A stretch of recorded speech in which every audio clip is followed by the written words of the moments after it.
Hi, Tim Blankenship here with divorce661.com.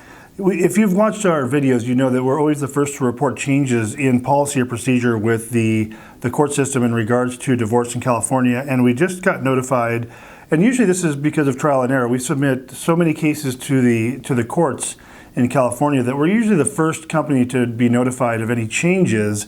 And usually that's not them calling us and saying, hey Tim, there's been some changes. Because there are always changes to the courts occurring, they don't usually publicize those. So we'll normally be notified by getting a rejection of a judgment indicating some new policy. In this particular case, this came from the Pasadena courthouse, this judgment rejection specifically, and even more specifically came from Judge R. Carlton Seaver in Department S1, and this is again in the Pasadena courthouse. And it's interesting just to note quickly before we get into this that the courts, every courthouse operates slightly different, although there are general policies and procedures to be followed. But each department, so each courtroom, each judge also slightly alters the way they operate their courtroom. In this particular case, we have never seen this before. So what this says is, and this judgment was something we prepared and was rejected, it basically says that no order in default judgment if not requested in petition. And this is regarding property division. Now, we've always reported that if you file a default where there's no response and the other party's not involved, that you have to divide the community property evenly. That's not what we're talking about here.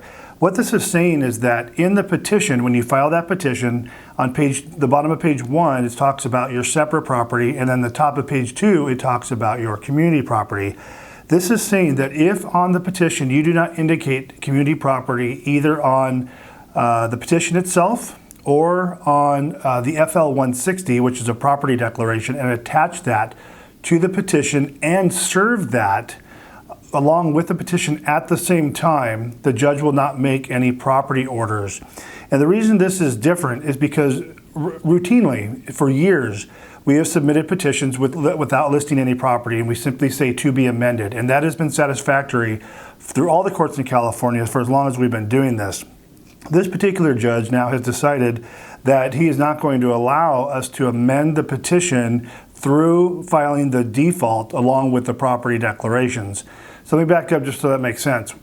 In the petition, if you don't list community property either on the petition itself or in the FL 160 and serve simultaneously with the petition, you can't ask for a default with the property, because what we would normally do is put to be amended for community property, and then we would file the request in or default with the property declarations listing the community property. And this particular judge in Pasadena is now saying that is not going to work. So we just will have to learn as we go. With regards to Pasadena, we will make sure to comply with this particular judge's rule. But I wanted you to know, if you have a Pasadena default case, that this is going to be an issue of rejection that has not been discussed or at least talked about like we are today. So we wanted to get this out on video. If you have any questions about this, feel free to give me a call. The number is 661-281-0266. We are a full-service divorce paralegal firm specializing in California divorce. So if you do need assistance with your divorce, we'd be happy to pick up where you've left off. Or if you're just getting ready to file your divorce case, please give us a call again. We can start and finish your divorce case for you. Tim Blankenship, divorce661.com. Thank you.